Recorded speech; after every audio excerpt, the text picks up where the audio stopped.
get scared now. They may take our lives, but they'll never take our freedom! Cinderella story out of nowhere. It's in the hole! That the only thing we have to fear is fear itself. Welcome back to Capital Hacking. Man, this is such an amazing show we have for you guys. We got Anthony Vigilante, and it is a different show. It's a different type of interview where we have a high up W-2 executive that has invested a lot, and I mean a lot, in the alternative spaces. Yes. Well, see, you called him Vigilante. I call him Vigilante because I think that might be the way, because he's from It's probably a fancier way that you're using. It is probably. It's the more beautiful Italian way, since I like to. I just think of Batman. He's also the vigilante of alternative investing because he does something. I want to brace the audience. So this is a gentleman that we love dearly because he's come into our world years ago and has become someone I admire and I'm very grateful for. He's actually an investor partner with us, and we chat about that a moment because he and I have some great stories of fireworks and fun stuff. By the way, he mentions all the fireworks shows we do. We have cut back way back because during the COVID, we did a lot of fireworks. Okay, let's not talk about fireworks. Let's talk about the fireworks of this show. And I think in this show, he's going to unlock a few secrets for those that are high earning W-2 executives. He's going to talk about a concept that I believe he deserves a copyright for. It's called aggressive passive investing or passive aggressive investing, whichever way. And he's going to define it, and it's going to change the way you look at passive investing. Yeah, we can't give away too much here, Josh. No, we can't. Then he's going to get into his blend of targeting certain markets around the country to be very active investing in, and how to build out a portfolio of passive syndications. He's done both, and to be a high-performing executive all at the same time. So if you're listening and you fit in those categories, I think you're going to walk away with a great lesson plan here. Awesome episode, guys. Enjoy. Talk to you soon. We did it, buddy. We did it. John, we got Anthony on the show. Anthony Vigilante. We call him Batman because he's a vigilante. Very happy to be here finally with you guys. I mean, this is where it's all happening, all the excitement, the energy. I'm so happy to be here, guys. Anthony's actually sitting in my normal chair. I'm a little jealous that him and Josh are hanging out at the beautiful Renault Winery and Resort. Love to be there right now, but I'm in my home office. Yeah, and it's a long time in coming. Anthony and I have been friends now, and actually he's been partners with me now for years. And we've been saying, would you come on the big show? And he said, not yet. The other day, he wrote me a text. He goes, I'm ready. Yeah. So he's a patient man. He's a thoughtful man. And he's a really, really wonderful partner. So we are so honored to have him here. Lots of backstories we're going to get to in a minute. But before we do that, we need to hear the version of your backstory that you want to share with the world. Anthony, do you have a family? Where do you live? What kind of work have you been doing? And what's got you passionate today? Mm-hmm. Thank you. Thanks again for having me here, guys. I mean, really, really, it's a pleasure. Yeah, bit of a backstory. I think that we all have a backstory, right? We do. And what drives us and gives us the passion that we have. And for me, it was a difficult beginning, like a lot of folks. My parents were born in Italy, so we're Italian immigrants, and I'm first generation, and they came here to Newark, New Jersey, which is not the ideal place that people strive to live, and grew up in the suburbs right outside of Newark, and we didn't have much. And that kind of, I think, helped frame who I am today and why I'm passionate about the things I am. Not having much is a difficult place. I know a lot of people have that experience, but that, and also not really having much of a relationship with my father. He was always busy, and he had his own rough kind of upbringing, coming here to a new country by himself at 17 years old, and it's a whole nother story. But so for me, I was kind of felt alone. I had my mom, and she's always, loved me, and she was great, but, kind of felt on my own, and, ended up in my room a lot, listening to music, and, finding things to do, like soldering was one of the things, technology, electronics. Back in those days, that's when electronics became a thing. And it was kind of cool. I used to make like radios in my room, I had this really cool soldering gun. So it was a kind of a fun thing to do. So I was always into technology. And it's kind of, I think, the birth of me into technology. As I got older, I became the go-to person to help fix people's computers. But again, I was still kind of lost because of my dad. So didn't really have a relationship with him. And then I kind of one day decided, I was kind of lost in high school. So I got to do something, and had some mentors, thank goodness, kind of point me in the right direction. And I realized that technology was the path for me. And I finally went to college. I didn't go right away after high school because I wasn't sure what to do. Went to college. I had a little, had someone believe in me. Finally believed in myself. Had good grades in college. Who knew? And really pursued this career in technology. But I also always had this passion for investing. Loved the stock market. Loved real estate. Having no money and seeing a lot of folks from Italy, my entire family from Italy, both sides of the family. It was funny. The people who were successful were the folks who invested. Even folks who came from Italy with nothing. So my dad had nothing. He worked in the factory his whole life, typical story. He went to his job every day, but he did not have much. Where some other folks who either bought a house, did some house hacking, or just invested in a property, or just invested in anything in general, had a different life and were successful. So I always thought that was interesting. And so that stuck with me. So I always had this passion of being an entrepreneur, being an investor, knowing that that was important. That was the way to gain wealth. And so the stock market was definitely an area I was always interested in. So as I started growing my career in technology and learning from the bottom up, help desk and, systems and networking and all of that, I always had this interest in the stock market. So I would, even as a kid, I would there would be a company, I'd be like, that's a cool company. I'm going to watch that stock. I didn't have money to invest. Imagine I invested in that, and then I would watch a month go by, a year go by, and the stock go up. I'm like, wow, that's how you do it. And I would just kind of play that game for years as a kid. And then, of course, when I got old enough, I started scraping a couple of dollars together and saving a few dollars here and there and buying stock. And I would usually buy things that I believed in. So I just went and opened, no one knew about stocks, and no one in my family or friends. I just kind of opened up a E-Trade account when they first started. And that was probably 96, 97 when E-Trade first kind of came around. And I started putting, $20, $50, whatever, and in things I knew. And I worked at Nextel. And so I bought Nextel stock. I mean, I don't know. I work here. It seems like a good company. Let me buy stock. And it was a great company at the time. So I made money there. But that's what I would do. I would see things in my life. There would be circuits. Everyone's using this company to for business purposes, to use for circuits and internet. Let me put some money there. And it worked. Again, it was dollars, and I was making a couple more dollars, but I was learning a lot. And that's kind of how I started doing that. So that was fun, but it grew my passion for investing. It grew my passion for technology. So hand in hand, those two things. The technology was I was having fun. I was working. I was making money, not a lot of money, but I was making money, and I was trying to scrape together money to invest because really, quite frankly, it was fun. I wasn't really sure what it was going to do for me, but it was fun. That's actually a great part of the backstory, because I also know you end up becoming now, and I'll give away some of this punchline. You end up becoming an executive in the world of technology, and you have had a marvelous career and a stellar contributor to your company. 23 years of legacy. You're like, you've never stopped succeeding in the work world. But are you telling us that basically consistently you kept investing? When do you think you started doing more than just stock? How long ago was that, and what was the first thing? So in the early 2000s, I continued to purchase little companies, stocks, and play with that.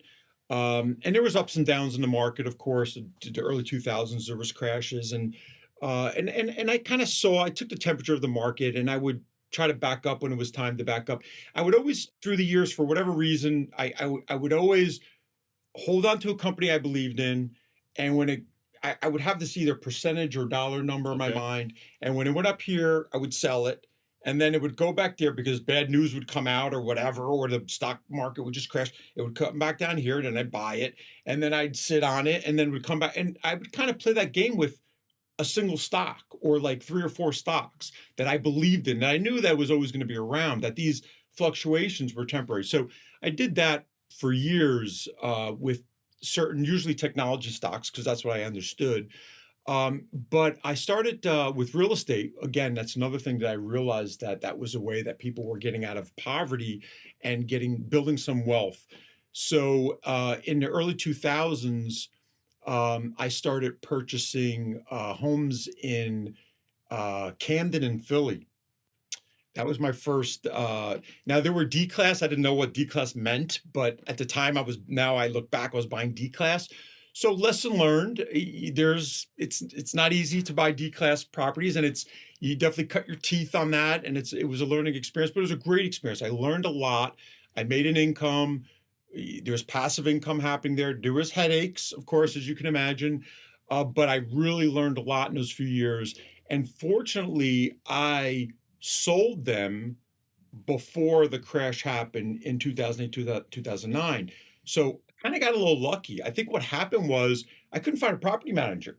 There were rough neighborhoods there, as John, you're from that area, so you know what I'm saying, and Josh, you know too. You're from this area, so it was really difficult to find a property manager. And I lived in North Jersey, so I couldn't be a property manager. So finally, I kind of gave up. I'm like, I got to sell these properties. So it turned out I did okay. And then it crashed. The market crashed. Again, I got lucky. And then after that, again, I'm playing with the stock market as well.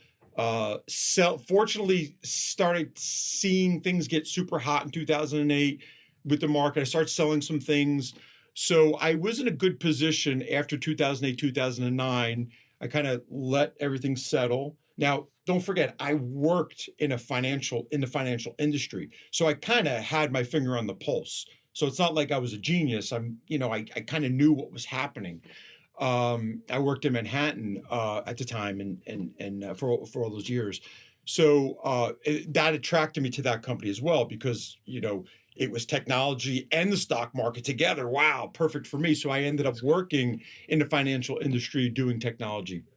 Then after the crash, I waited a little bit, and of course, if you guys remember, it was the end of the world. It was. The country was never going to come back. The stock market was never going to come. Real estate was never going to. That's people really, really believe that.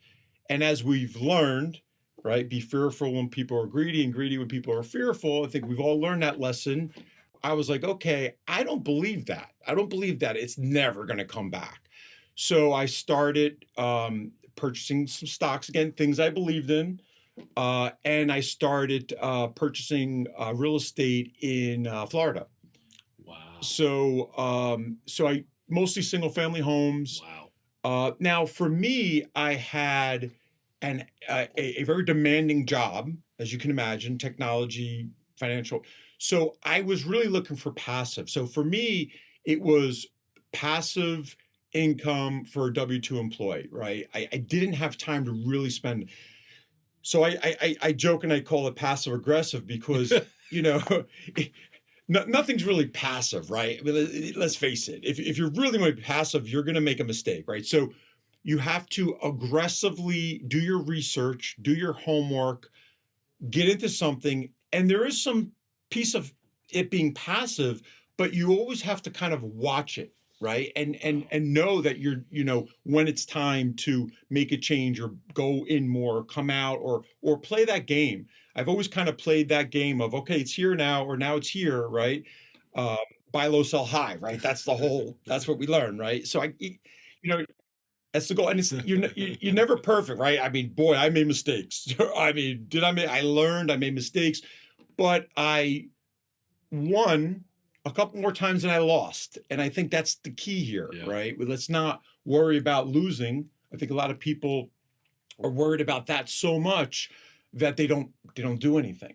So that was kind of something Great that job. pushed me forward. I'll tell you what, there's so much to unpack here. I'm going to try and do the best job I can. One of the things that you said that I want our listeners to hear again is be fearful when people are greedy and greedy when people are fearful. Because look, let's be honest, the masses who are investing in, especially the stock market, are going to lose money eventually. And you seem to be able to see trends that are going up and buying then, and when they're coming down, you're selling, and you seem to be kind of like having a crystal ball also in real estate. And man, you did get lucky.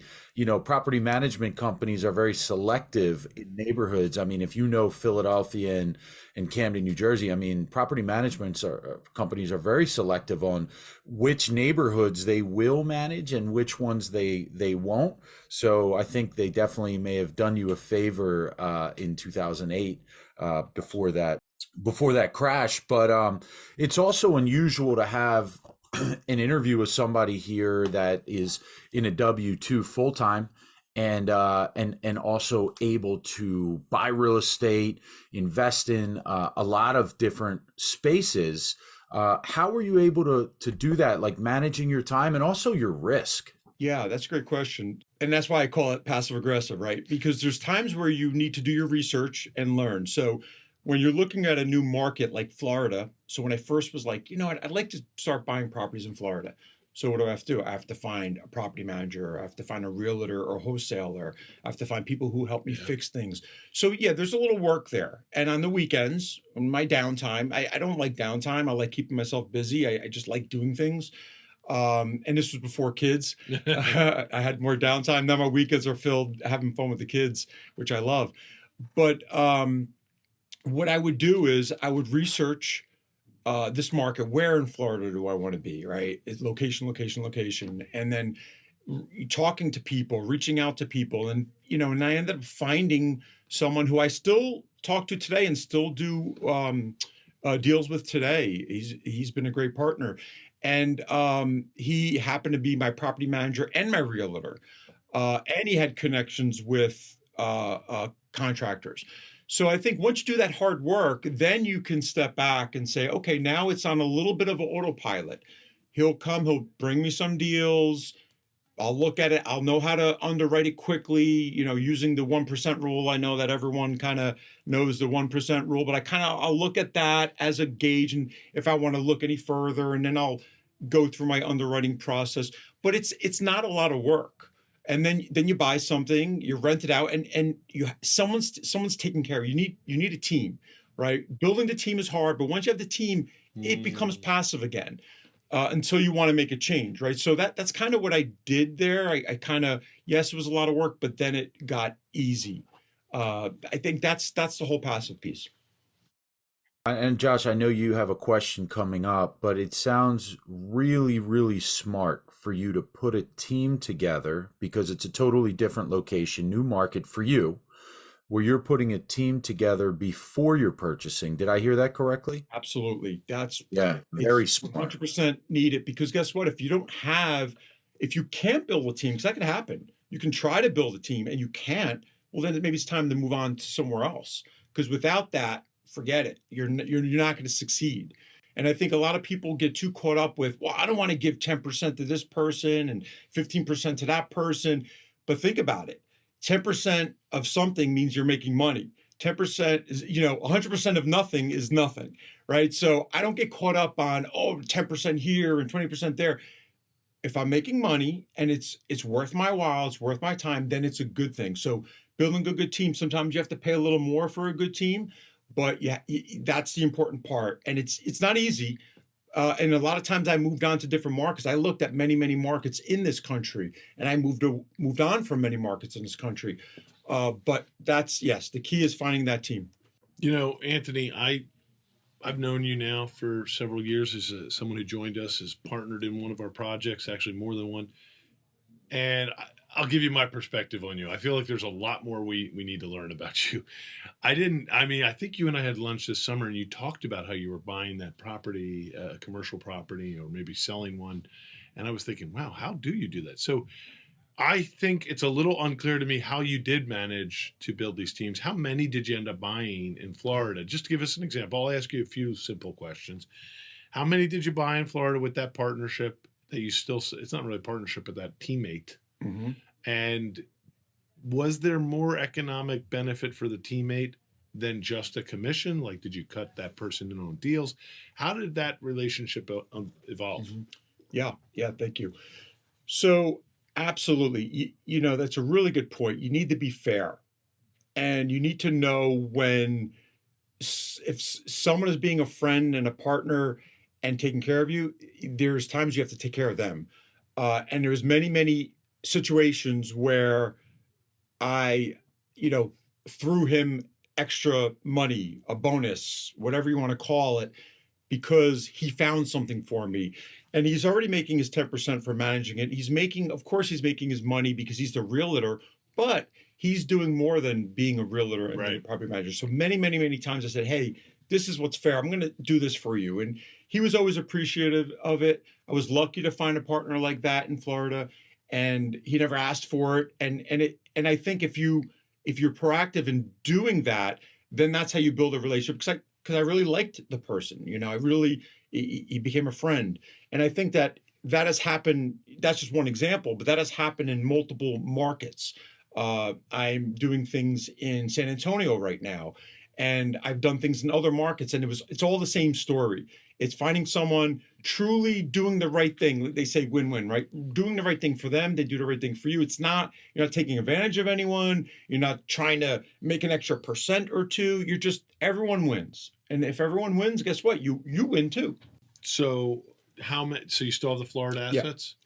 Yeah, that's right. So through the 2000s, I want to make sure, right? So it was after the crash. In Florida, I did some buy and holds. I did some flips. I purchased some foreclosures, short sales. I kind of did it all. Wow. Also did some hard money lending for him, by the way. He was like, hey, I want to do this. You mind? And I was a hard money lender to him, because we had that relationship and I trusted him. So I did a lot of things in Florida. And then because I felt things got hot, I think as of before COVID, so I would say 2021, I sold out of everything in Florida. Now, I'm not saying that's the right way to do things. And believe me, I'm just a technology guy. I'm a W-2 guy. I'm not an investor. That's just what I did. I'm now sitting, waiting, being patient because I'm ready to jump back into maybe Florida again or maybe somewhere else.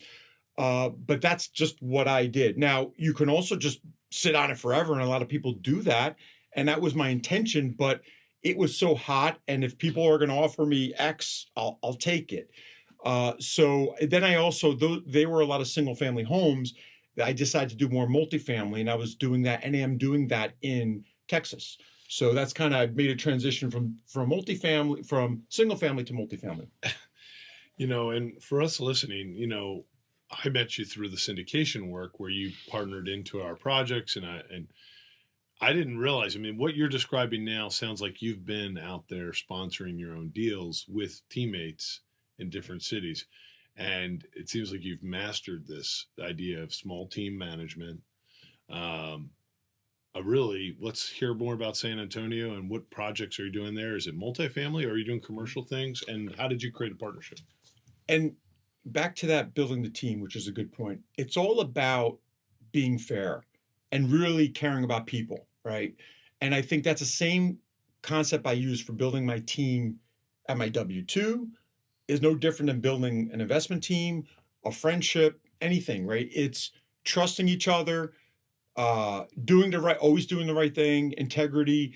I think that those things are important. People say the words, but they don't live those actions. But if you do live those actions, then people trust you. If you find someone who's not doing the right thing, then you quickly just walk away. It's fine. That's okay. It's even if you lose money, it was worth that lesson. But it's being fair to people. People will be fair to you. There's good people out there, and I know we've all seen it, and we've all, worked with great people.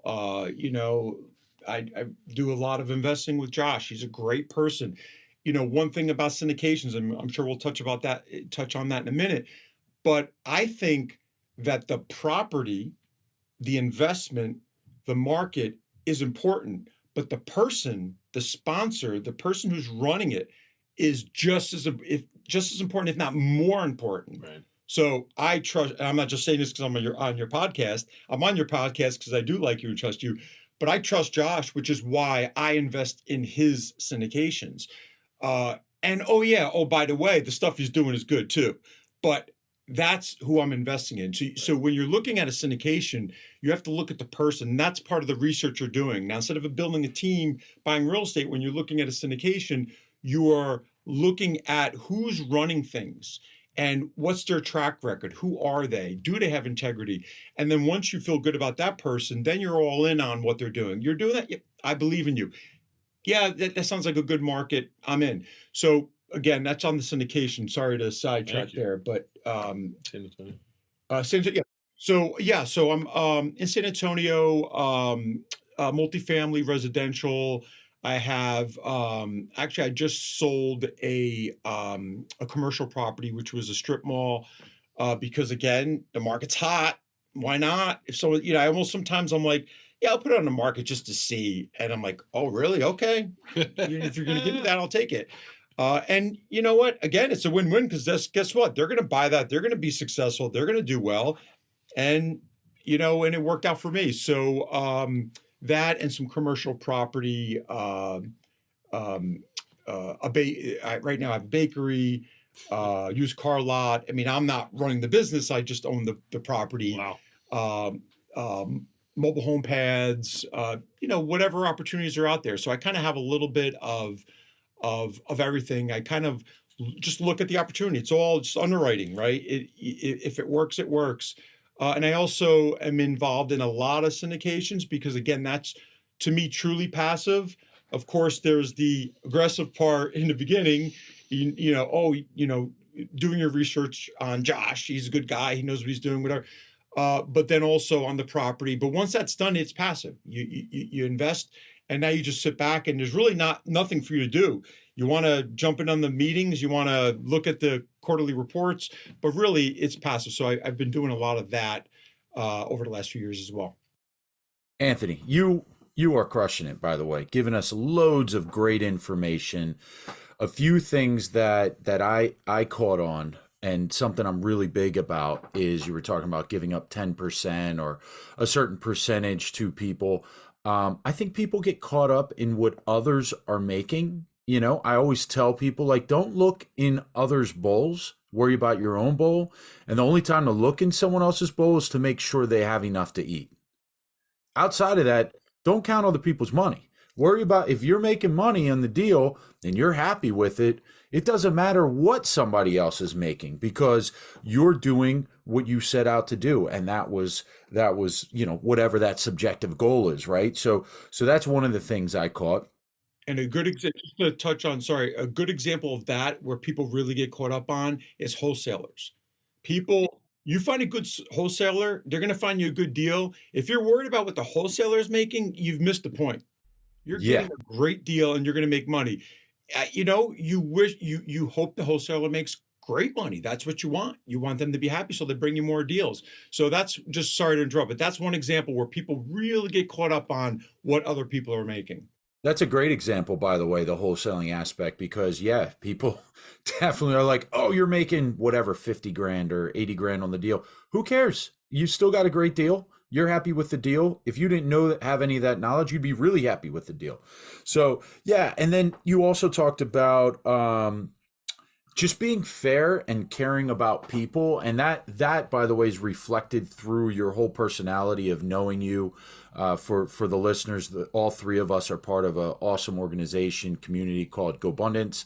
So Anthony and I have known each other for years, and every time I see you, you've a smile, you've something great and positive to say, and I appreciate that. And that reflects on how you treat others is probably why others treat you so well.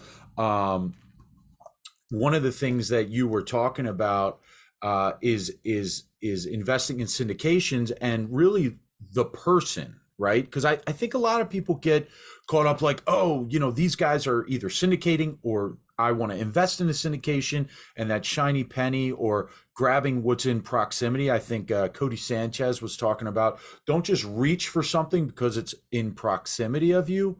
Really vet out what you're looking for. So I think that vetting process really comes down to the human being, the person. Do you trust them? And have they gone through their due diligence?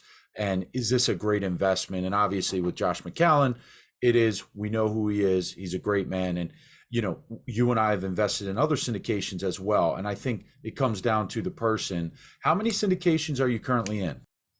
I'm in 10 syndications.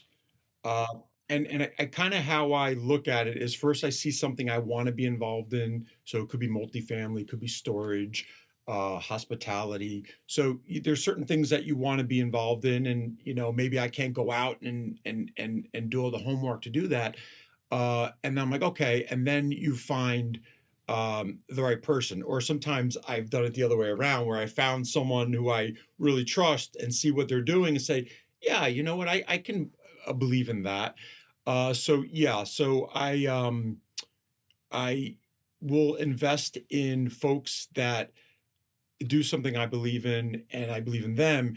And what happens is a lot of these folks are successful and have other deals like Renault and LBI, for an example. So of course, if I'm in Renault, I'm all in on LBI as well. It's the same concept.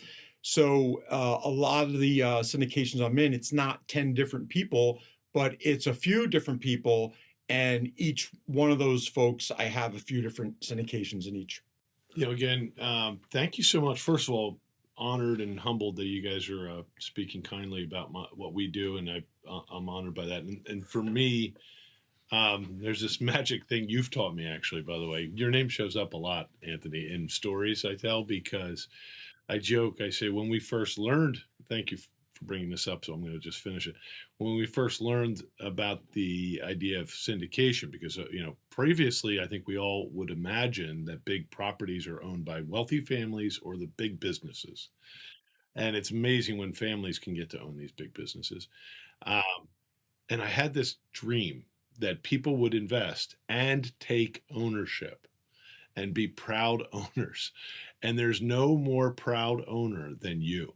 Yeah. I mean, I have seen you visit this resort that you own a piece of, I don't know, 20, 30 times. You've brought wonderful friends and family. You've been to fireworks events.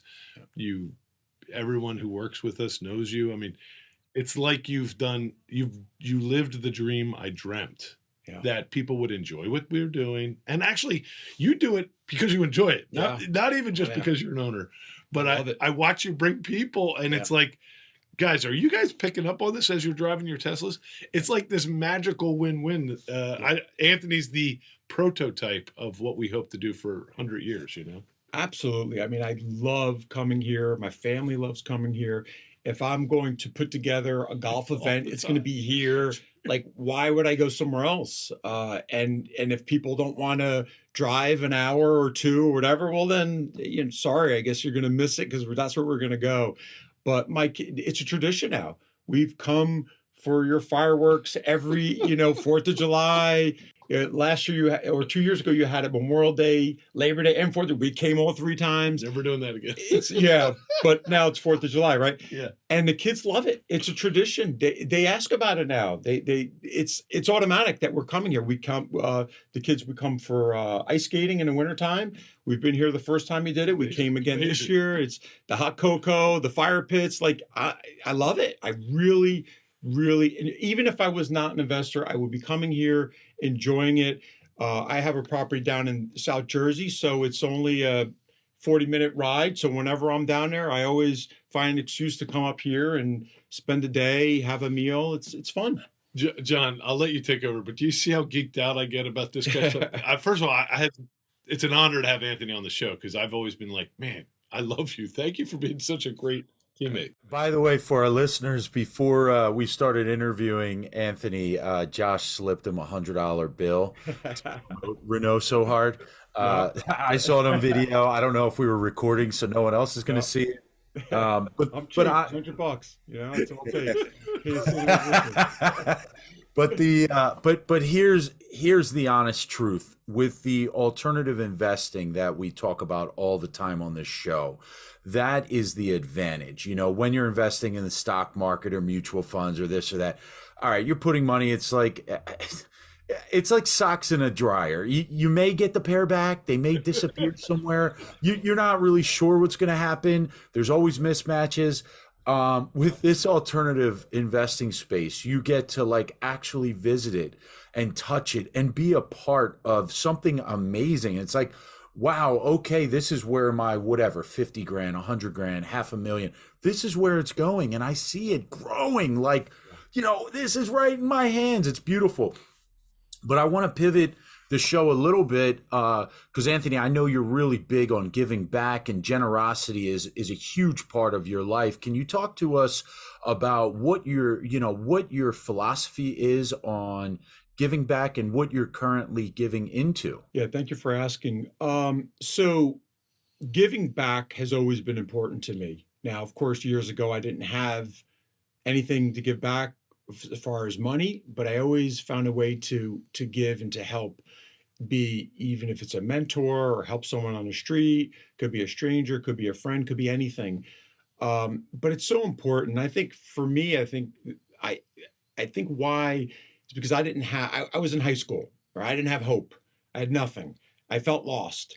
And someone mentored me and believed in me and gave me hope. And that happened out of high school. I was like 19 and gave me tapes. I think it was like The Psychology of Winning or something like that. And I was like, oh, it's old. Yeah, that is old school. And I remember thinking, what is this? You know, because I was a punk kid. I was like, whatever. And I don't know what made me listen to it. I listened to it and it did change my life. Here's a person who believed in me. That's all I needed was some hope. And so the causes that I really like right now, I sit on a national board of directors for America on Tech, and that's an organization that helps underprivileged communities and kids in high school and college, help them get out of the situation they're in, better their life, improve their life, and they actually do it through technology. So that's why it's America on Tech. So the kind of, you know, I like the fact that it's that high school age, give them hope and give them tools. The tool that I actually used, which was technology. So you can see how I connect to this organization, and it's an awesome organization. But, you know, to me, I think that's really where you can make a difference. Young people don't think they deserve it. I didn't think I deserved it. I didn't think I was smart. I didn't think I could be successful. That's for other people. But when someone says, hey, you know, shakes you and says, no, this is for you. You're smart. You can do this, you know, and says, hey, wait a second. Just that second of you saying, wait a second, maybe I can. Now, of course, you're not convinced, right? But you're like, wait, let me think about this. Yeah. And that's the spark. And then you start, you know, you're improving yourself one day at a time, right? It's all about improving yourself. And I think that if you can instill that in kids, late teens, early 20s, or anyone, right? Even adults, right? Just need that someone to say to them, you can do this. And all you really need to do is get better tomorrow, get better today than you were yesterday. Thank you so much for that. And I do love how you shared at the beginning of the story, the beginning of the show, you shared how that did actually change your life. And so now I can understand why that's a core competency for your giving and contribution. You know, one of the thoughts I wanted to ask if you could share as we're coming closer to the end, you've been working in W2. You've clearly been a wonderful contributor, an incredible guy to work with. Fast forward, it seems like you have assets in San Antonio. Maybe you liquidated your assets in Florida. I'm going to hit you with a few quick questions. Like, one, did you use 1031 exchange, or did you sell them and put the cash off to the side? Mm-hmm. I did not do, so I'll think of the recent one in San Antonio. I did not do 1031 exchange. And the reason I didn't is because I did not want to force myself to purchase something. Especially the market is at an interesting place right now, right? I'm sure just people, you can get both sides of the story. I just didn't want to be forced. I'm kind of being a little patient and watching, and when an opportunity comes, I'm ready to jump on it. But yeah, I didn't want that hanging over my head like I got to find it in this many days. So again, maybe at the end of the day, it would have been beneficial for me to do that, but I just didn't want that part of my decision process. I've actually heard that more and more, so I think you're not alone, and makes some great sense. Deal flow today. What is the primary way you find these deals, and is it now limited to San Antonio today? Your active real estate investing. So I've been doing a lot of research lately, especially because I've been patient and I haven't purchased anything in the last few months. So I'm in my investigation stage, looking for another market. Am I going to go back to Florida, which I'm still talking to my buddy, and he's sending me deals, and I'm looking at them. I'm also looking at Pennsylvania, something a little closer to home, and another area I believe in, because a lot of people from New Jersey and New York are either going south or going west, right? So looking at population growth, I think that people don't think about Pennsylvania, but especially the borders of New Jersey and Pennsylvania, they are getting growth and jobs. So I'm looking at that area. So now I'm building teams. So I'm in the building team phase. And will I continue to do San Antonio? San Antonio got super red hot. So it's been hard, just like Austin did. So it's been harder and harder to find deals. So I'm not going to force it, but I'm still watching it. I'm still looking. That people are still sending me things, but I am looking for a new market while I'm being patient. See, I think one of the sound bites I would love to take out of this show is maybe the steps you use to build a team. And we haven't exactly asked you that yet, so I'm going to ask you. My name is Anthony Vigilante. I'm about to build a team because I believe in the markets on the coast, on the edge, the border of Pennsylvania and New Jersey. Here are my steps. What would you do? Definitely different than they were years ago. Now I am fortunate enough to have a lot of friends like John and Josh and other folks that we know together. Going to mastermind events and talking to people and asking questions and, talk to this person, talk to that person. So I think fortunately now we have some connections. Years ago, I just went on the internet and just looked for people and spoke to people and interviewed people, and if I didn't like them, moved on and found someone I connected with. But now I'm talking to my network, knowing people who are in those areas. Our good buddy Joe, he's up in that area, so he's a great friend of mine. So he's the expert. I'm going to talk to the expert. So that's kind of what I do. Who's the expert in that area? Let me just have conversations and learn, and perhaps they can put me in touch with appropriate folks. There's one burning question that I think a lot of people in your situation, and more of our investing community is in your situation, where they're successful in business, and they love what they do, working with a great group. What at some point, people like you that have gotten so active in investing and so successful in your W-2, what ends up happening? Like, how do you live on? What income do you live on? What ratios? You don't have to talk total numbers, but maybe talking total ratios of each month or every year. 50-50? Is it 50-50 from your investments? Well, what I've always done is my investments, regardless if it was the stock market, which really I was using that for some quick hits to really invest in real estate, which is the wealth grower. But I think any money, if I bought and sold real estate investments, I never took that money. I reinvest that money, right? Use that, you start with single family homes and you go to multifamily, right? And then do bigger, maybe some commercial. So I kind of kept that in that ecosystem. But the good question about percentage is the W-2 money, right? It's like, I have a family, we do a lot of things, we go on vacation. So I make sure that all those things are good. I don't want to take anything from that because it's important. My wife and my kids, we enjoy our time together. So I make sure that I know what that budget is, and they want to go to basketball and do whatever they want to do, right? So it's the extra money, right? So I decide when I look at my budget every year, what's the extra money that I can use to invest that it's not going to affect our lifestyle. Whatever lifestyle you choose to have, you could choose whatever lifestyle you want.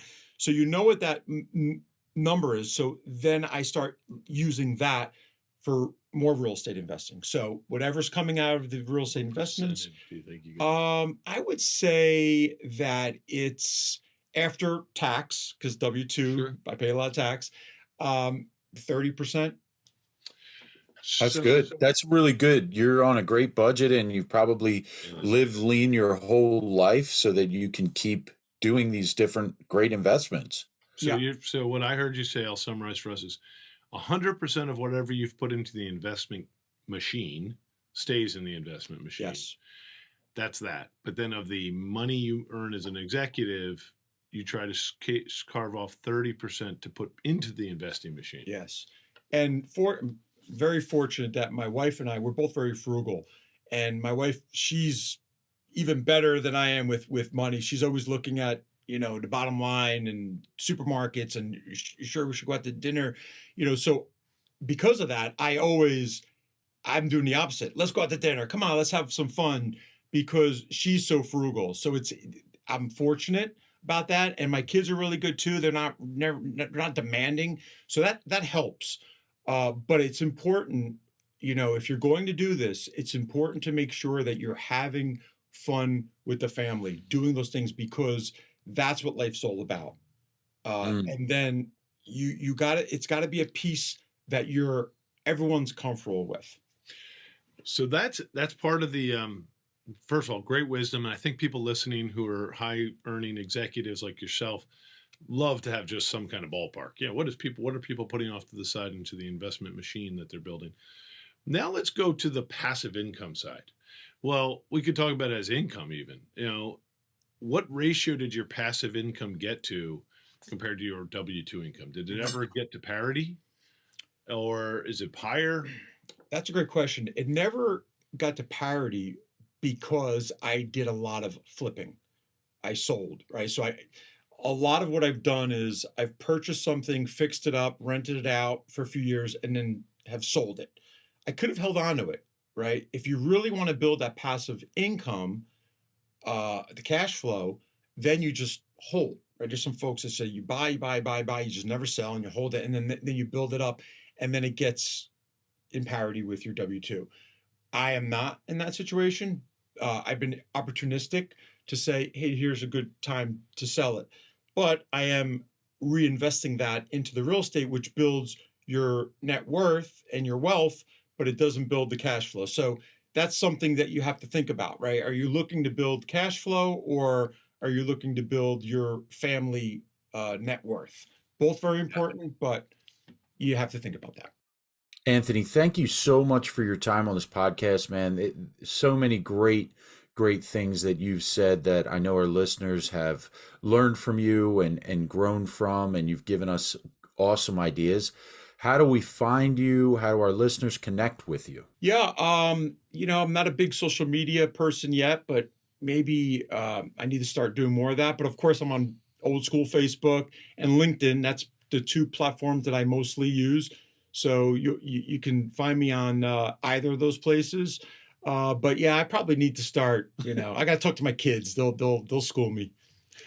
It's a pleasure to have you here, buddy. Thank you so much for taking us up on the invitation. Awesome. Thank you for having me. I really, really appreciate it. Just chatting with some friends. Damn straight. We just got buddy. We got to the end of another great show. And everyone listening right now, you're the family and friends. Thanks for staying till the end. That was so fun. And hey, hit the like, hit subscribe. We're here to serve you guys. That's why we're doing this show.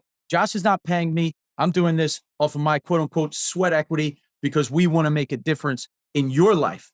And then that ripple effect will continue to touch the world. Hey, amen, brother. Please check us out on capitalhacking.com, all the social media threads. And yes, I know you've probably already sent this episode to one of your best friends. Thank you. We love you. Just go right into your iPhone, hit the plus symbol. We'll talk to you later. See you next week. Share.